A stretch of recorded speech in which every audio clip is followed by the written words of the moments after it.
मी वाचतो 2 दिवस तिथं काही फाताफूत झाली, पण मी काही त्याच्या खोलात गेलो नाही. त्यांची सीट तर निवडून आली.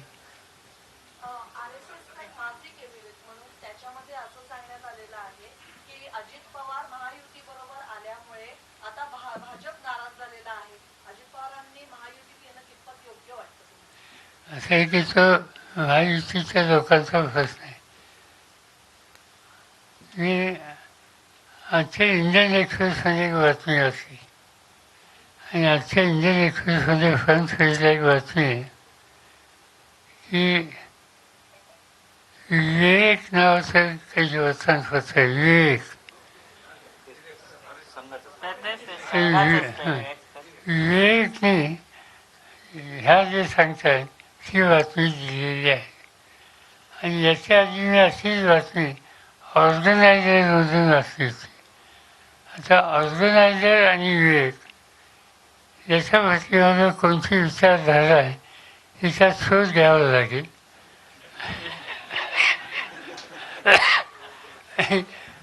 ते ज्या अर्थी म्हणतात याचा अर्थ त्यांच्या विचाराचे जे घटक आहेत त्यांच्यात अस्वस्थता आहे असे स्पष्ट होते. यापेक्षा वेगळं काही नाही.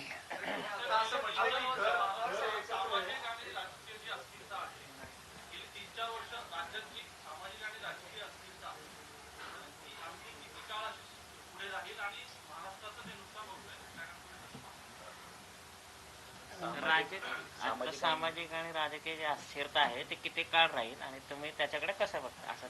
मला असं वाटतं उद्याच्या विधानसभेच्या निवडणुकीमध्ये आम्ही एकत्रितपणे निवडणूक लढवण्याचा जो विचार करतोय तो काही कार्यक्रम घेऊन जाणार असतो.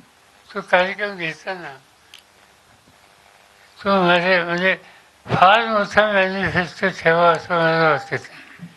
लिमिटेड टू द पॉईंट आणि लोकांच्या दृष्टीने त्यांना आवडेल असे काही ठराविक मुद्दे घेऊन लोकांच्या समोर जावं, एकत्रित प्रयत्न करावेत. कालच्या निवडणुकीमध्ये आम्ही एकत्रित प्रयत्न केले. तिथं जी कमतरता आली ती दुरुस्त करावी आणि लोकांच्या सुद्धा आक्रमकपणे आपली भूमिका मांडावी. हे सूत्र घेऊन आम्ही निवडणुकीत जातो. आणि असं वाटतं सध्या मी जे महाराष्ट्रात फिरतोय की लोकांना बदल हवा आहे. आणि तो बदल जर आम्हाला तिघांच्या दृष्टीनं अनुकूल झाला तर मी एक खात्री देतो, काही झालं तर आम्ही 5 वर्ष सरकार उत्तम चालवणारं महाराष्ट्राच्या जनतेला दाखवू. त्याच्यात नेतृत्वाचा प्रश्न येणार नाही. मी स्वतः कुठल्याही पदाची अपेक्षा मला करायची इच्छा नाही. खूप साऱ्या गोष्टी बघितल्यात. चांगलं राज्य चाललं पाहिजे आणि लोकांच्या विश्वासाला पात्र ठरलं पाहिजे. एवढे एकूण सूत्र आम्ही तिघेही घेऊन जाणार.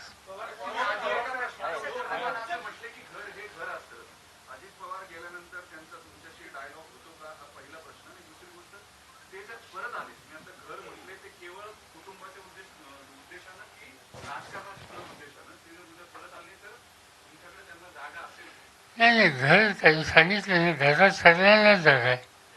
घर पक्षाचा हा व्यक्तिगत मी निकाल घेणार नाही. माझे सगळे सहकारी या संघर्षाच्या काळामध्ये मजबूतीनं उभे राहिले त्यांना पहिल्यांदा विचार झाली तर. म्हणजे हल्ली हल्ली मी कुठल्याही गावी गेलो ते 2-3 तास येणाऱ्यांच्या स्वागत नाही पण ऐकून घेण्यास वेळ द्यावा लागतो.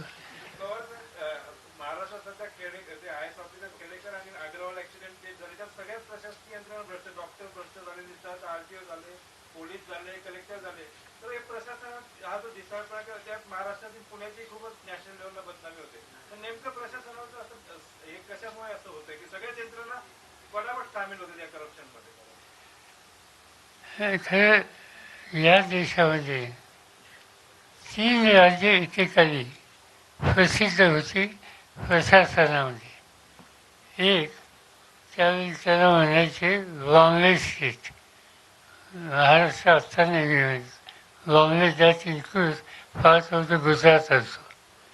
त्याच्यानंतर तामिळनाडू, ते तामिळनाडू नव्हतं, मद्रास देश होतं. आणि तिसरं देश होतं बिहार. या देशात तुम्ही जर बघितले की अगदी प्राईम मिनिस्टरच्या ऑफिसमधले वरिष्ठ अधिकारी असो, कॅबिनेट सेक्रेटरी असो, अनेक बिहारमधनं उत्तम अधिकारी असायचे. 1 ते 10 अनेक नावं सांगता येतील. या 3 राज्यांची फरसाची यंत्रणा ही एक्सेप्शनल चांगली होती. आणि ती महाराष्ट्राचा जर विचार केला तर संयुक्त महाराष्ट्र झाल्याच्या नंतर 2 भाग झाले.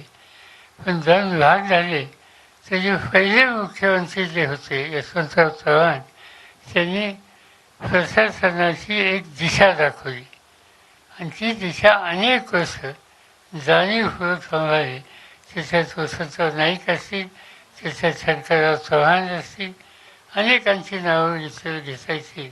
त्या सगळ्यांनी ते जतन केलं.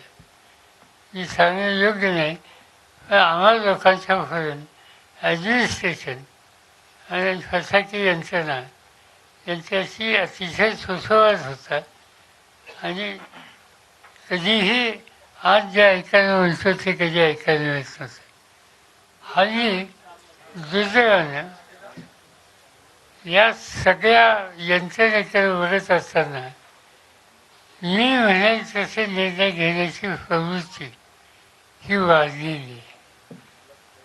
त्या निर्णय घेण्याच्या प्रक्रियेमध्ये जो कलिग याचा तो 2 मंत्रिमंडळाचे कलिग, त्याहीपेक्षा प्रशासनाचे IAS IPS हे कलिग यांच्याशी जो डायलॉग पाहिजे तो डायलॉग हल्ली दिसत नाही. डायरेक्शन दिसतात. डायरेक्शन द्यायचा अधिकार आहे लोकशाहीमध्ये, नाहीच नाही. पण एखाद्या विषयाच्या संबंधी अधिकाऱ्यांचंही काही मत आहे ते जाणून घेण्याची तयारी ही हल्ली दिसत नाही. किंवा कुणी आपलं मत व्यक्त करायला पुढे आला तर डायरेक्ट कुणी बोलत नाही, खाजगी सांगतात अशी शहाणी झाली.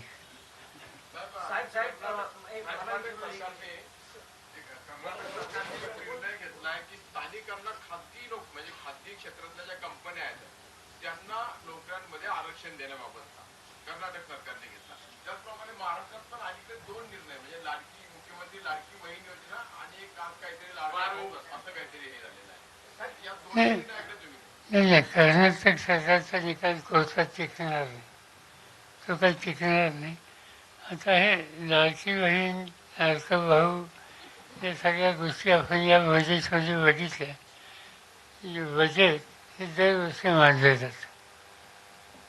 महाराष्ट्रात 1-2 मंत्री असे येऊन गेले, जयंत पाटील आणि अजित पवार.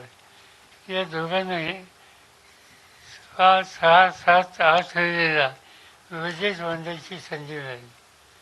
त्या 6-7 वेळेला बहीण भाऊ काही कुठं आलेले दिसले नाही. चांगली गोष्ट आहे, बहीण भावांचा विचार होतो याचा आनंद आहे. हा सगळा चमत्कार कालच्या लोकसभेच्याच मतदारांच्या मताचा आहे.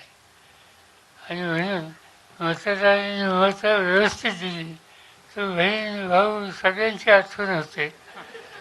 आणि आता एकच आहे की त्याच्यातली मला काळजी एकच आहे की महाराष्ट्राची एकंदरीत स्थिती काय आहे. आज ओव्हरऑल डेव्हलपमेंटच्या संदर्भात एक काळ असा होता की महाराष्ट्र देशातल्या पहिल्या 2-3 राज्यात होता.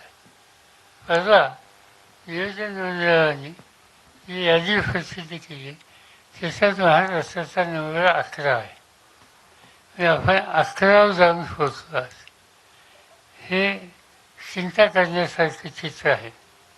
आता त्याच्यामध्ये फायनान्शियल काय पोझिशन आहे.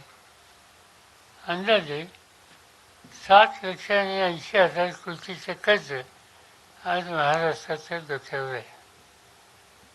आणि या वर्षाचं आत्ताचं कर्ज त्याच्यात 1,10,000 वेगळं आहे. तूर जी आहे महसुली ती काहीतरी 20,000 कोटीच्या पेक्षा अधिक आहे. आणि आता बजेट आपण मानतो आणि बजेट मांडल्याच्या नंतर समजा जनरली आपल्याकडे बजेट फेब्रुवारी मार्चमध्ये म्हणतात आणि ऑक्टोबर नोव्हेंबरमध्ये पुरवणी मागण्या म्हणतात सबसिडीची जेव्हा यावेळी बजेट मांडलं त्या आठवड्यामध्ये पुरवणी मागण्या मांडल्या. पुरवणी मागण्याची रक्कम 94,000 काहीतरी नाही 94,800 ह्या सबसिडीचे जेवण त्याच्यात काहीतरी 400 कोटी बहिणींच्यासाठी आणि बाकीचे जे इतर आहेत वीज मंडळ वगैरे वगैरे या सगळ्याच्यासाठी किंवा शेतीची काही चूक आहे त्या सगळ्याला प्रचंड रक्कम त्या ठिकाणी मांडल्या. याचा अर्थ एकच आहे की हा कालच्या निवडणुकीचा निर्णय लक्षात घेऊन काही तातडीने पावले आणि फायनान्शियली हे महाराष्ट्र एकेकाळचं शक्तिशाली समृद्ध राज्य हा जो लौकिक होता त्याच्यासंबंधी लोकांना किंवा जाणकारांना फेरविचार करावा लागेल असं चित्र आज त्या ठिकाणी दिसते. दरडोई उत्पन्नामध्ये 11 पोचणं हे महाराष्ट्राच्या जनतेच्या दृष्टीनं मला योग्य वाटत नाही. त्याच्यात दुरुस्ती केली पाहिजे. कुणी राज्यकर्ते असोत आपल्याला शेवटी राज्य आर्थिकदृष्ट्या सावरलं पाहिजे.